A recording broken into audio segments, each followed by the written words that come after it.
ผมสิถามเรื่องศรัทธาได้ครับอันนี้ศรัทธาไปสวรรค์ครับสิ่งศักดิ์สิทธิ์เสมอนี่ให้อาจารย์ชี้เนี่ยอืมไปสวรรค์ครับถ้าเขาสิไปสวรรค์มันไม่สิยากเลยไปสวรรค์แต่ว่าส่วนมากนี่เขามาบวชนี่มาบวชเพื่อว่าหยังน่ะเพื่อว่าพ้นทุกข์บ่แม่นบ่ครับพ้นทุกข์มรรคผลนิพพานบ่แม่นตินั่นนี่เอาคือสิอยากไปสวรรค์อีหยัง เขาเห็นเขาไหว้กันนะครับ อันที่เขาไหว้นี่เขาไหว้เพื่อจุดประสงค์นะครับเพื่อมีความสุขเลย ไหวอันไหนไหว พวกไหว้เจ้าไหว้หยังนี่ ไหวเจ้าไหวศาลเนี่ย แม่นครับ ไหวเจ้าไหวศาลนี่เอาสมุดนั่นนี่สมุดมีศาลตั้งอยู่นี่เนาะ แม่นครับ มีเสาเดียวเด้ ครับ ศาลสิมีเสาเดียวบ้านนี้สมมุติอีกคือกันอุปมาว่าเจ้าของนี่เป็นเทวดาไปสมมติเจ้าของเป็นเทวดาเราสิเข้าไปอยู่บ่ซั่นน่ะอันนี้น้อยอันเสาเดียวอันนี้จังซั่นน่ะย่ำแดดมันก็ร้อนย่ำหนาวมันก็หนาวย่ำฝนก็ห่ำอยู่นี่จิกกัวขี้เกียมจิจกแมวเขาไปนอนเล่นอยู่ในหันสิยอมเขาไปอยู่บ่หั่น ก็แม่นอยู่ครับ แล้วเขาเป็นหยังคือไหว้ครับศรัทธาเขาบอกหรือจังได๋ อันนี้เขาเอิ้นว่า เชื่อ ความเชื่อแต่ว่าความเชื่อนี่มันสิมีแล้วแต่บุคคลบางคนก็เชื่อพญานาคบางคนก็เชื่อศาลบางคนก็เชื่อเทวดาบางคนก็เชื่อเทพบางคนก็เชื่อศาสนาอื่นศาสนาต่างๆเขาเจ้าก็มีความเชื่อของแต่ละบุคคลแต่ว่ามันสิบ่มีศาสนาพุทธนี่สิบ่เชื่อแนวนี้แต่ว่าบ่สิเป็นสิ่งศักดิ์สิทธิ์ไหว้เจ้าไหว้ศาลดูฤกษ์ดูย่ำหมอดูทำนายดวงจังซี่บ่มีศาสนาพุทธเพิ่นบ่ได้สอนท่านเพิ่นสอนเรื่องความเป็นจริงความเป็นจริงให้หามรรคผลนิพพานไปพุ่นพ้นทุกข์ไปพุ่นแต่ว่าอันนั้นมีจริงนี่สิมีบ่มีอีกอย่างบ่ครับ หรือว่าบ่มีเลย อันใดสิบ่มีพวกสิ่งศักดิ์สิทธิ์นี่แหละ สิ่งศักดิ์สิทธิ์ถ้าเฮาว่ามันมีมันก็มีเฮาว่าบ่มีมันก็บ่มีสิ่งศักดิ์สิทธิ์เกิดจากไสก็เกิดจากเฮานี่แหละคิดไปเองมโนไปเองคือความเชื่ออันที่มันนอกเหนือจากพระพุทธเจ้าเนี่ยเฮาก็อย่าไปเชื่อเฮาก็อย่าไปเฮ็ดเฮาเป็นลูกผู้ใดสินี่ลูกพระพุทธเจ้า ลูกพระพุทธเจ้าเฮาเคยสิไปเชื่อแนวนั้นอย่าไปเชื่อจังซั่นเด้อคือเฮาขึ้นชื่อว่าเป็นลูกของสมณะลูกของพระตถาคตลูกของพระพุทธเจ้านี่ขึ้นชื่อนี่ห่มผ้าเหลืองห่มมานี่เฮาตั้งใจมาบวชนี่ตั้งใจมาบวชเพื่อให้มันถึงมรรคผลนิพพานบวชเอาได้สำเร็จเฮาก็บวชได้จนพุ่นละเบิดลมหายใจนี่จากกันพุ่นน่ะบวชไปเรื่อยๆเกิดชาติหน้าไปอีกเฮาก็ได้มาเพียรเอาอีกคือเก่าเพียรเอาจนมันบรรลุมันเบิดพุ่นละมันเบิดก็คือไปถึงมรรคผลนิพพานอันนี้เพิ่นสอนสัจธรรมความเป็นจริงความเชื่อก็เฮาเชื่ออันใดล่ะเฮามาเป็นลูกพระพุทธเจ้าเฮาก็เชื่อพระพุทธเจ้าแม่นบ่ซั่นถ้าเฮามาเป็นลูกพระพุทธเจ้าเฮาไปเชื่อสิ่งศักดิ์สิทธิ์เฮาไปเชื่ออย่างอื่นเอาอย่างอื่นเป็นสมณะนั่นโว้ยมันก็ที่บ่ครับผม สัมมาทิฏฐินี่แหละมันสิผิดตรงนี้ความเป็นถูกนำดีชอบเนี่ย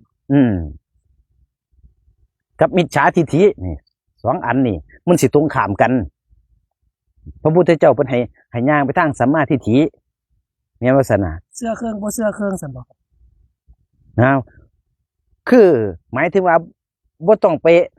เฮ็ดเลยบ่ต้องไปยึดกับมันเลย บ่ต้องไปยึดไปเฮ็ดกับมันเลยคือเชื่อในแนวทางของพระพุทธเจ้าเพิ่นสอนมาเพิ่นสอนเรื่องหยังซั่นเพิ่นสอนเรื่องการพ้นทุกข์สอนเรื่องทุกข์เรื่องสัจธรรมความเป็นจริงกับทุกข์เหตุของทุกข์มองใดที่มันดับทุกข์หนทางของเฮาก็เป็นลูกพระตถาคตอยู่แล้วเป็นลูกพระพุทธเจ้าอยู่แล้วเฮาก็ต้องเชื่อเพิ่นว่า เสื้อเพิ่นจังไดล่ะเฮาก็เอาแนวทางเพิ่นมาปฏิบัติอานาปานสติเบิ่งลมหายใจเข้าออกนี่ล่ะเรื่องสืบเขาเหย้าก็ฮู้ปล่อยออกสั่นก็ฮู้จังซี่สืบเข้าสืบออกก็คือหายใจทุกมื้อนี่เฮาหายใจอยู่แต่ว่าบ่ฮู้จักว่าเจ้าของหายใจลืมว่าเจ้าของหายใจนะเห็นบ่ซั่นน่ะมันก็เพียรเอาปฏิบัติเอามีอันใดอีกบัดนี้ โสดาบันครับโสดาบันนี่สิบ่ถ้าตายไปแล้วนี่เกิดมาใหม่สิบ่ตกนรกอีกแม่นบ่ครับ บ่คือคำว่าโสดาบันหมายถึงว่าพระอริยะขั้นต้น ครับ เริ่มต้นคำว่าพระอริยะนี่หมายถึงบ่ได้ล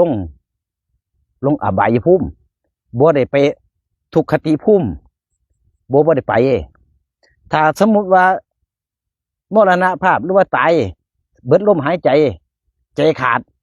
เฮาก็ไปผุ่นไปสู่สุขติภูมิก็สิเวียนว่ายตายเกิดยุ่นละเวียนว่ายตายเกิดในฝั่งที่มันเป็นสุขติ สิบ่ได้มาตกนรก สิบ่ได้ลงไปทุกขติก็ได้เพียรปฏิบัติเนี่ย ถ้าเว้าอยู่จังซี่ก็คือถ้าพวกมาแต่สวรรค์นี่ตายไปก็สิได้ไปสวรรค์นี่บ่ครับหรือว่าขึ้นอยู่ที่กรรมดีครับ ขึ้นอยู่กับกรรมเขา อืม เขากะว่าไงทำนายทายทักกรรมของข้าเจ้าบ่ได้บ่หูจัก ไม่รู้จักกรรมของคนอื่นข้าเจ้าเฮ็ดกรรมดีกรรมชั่วมาจังไดส่ำใดเฮาก็บ่หูจักเห็นบ่ล่ะถึงข้าเจ้าไปเกิดเป็นถึงสวรรค์เป็นเทวดากรรมนะกรรมนี่ยุติธรรมเสมอบ่เอ็นเอียง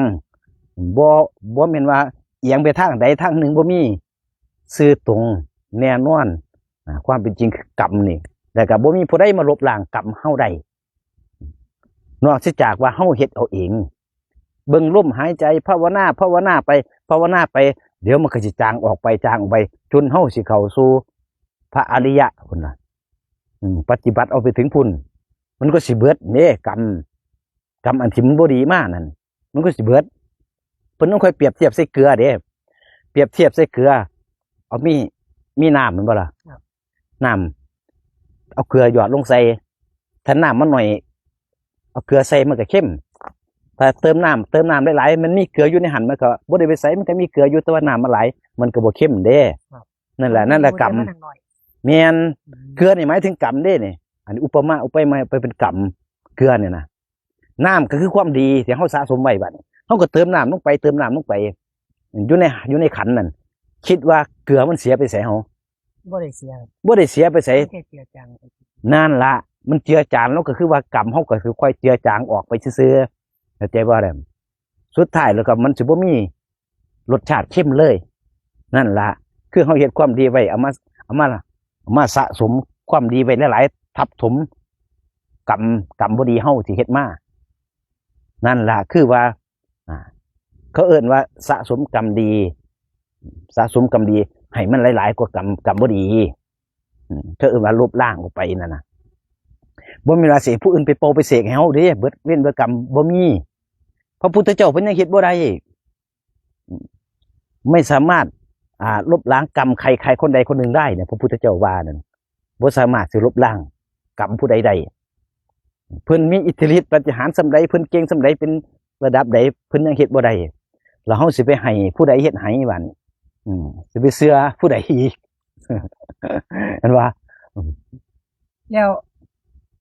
เทวดานี่สิไปจากมนุษย์อย่างเดียวแม่นบ่ครับหรือว่าพวกสัตว์เดรัจฉานนี่สิได้ไปอยู่คือจังได๋ครับ เทวดานี่คำว่าเทวดานี่มันเอาสิบอกยังไงภพภูมิที่เป็นภพภูมิกลางๆที่สุดนี่ก็คือภพภูมิมนุษย์แม่นบ่ภพภูมิคนเฮานี่มนุษย์ก็คือ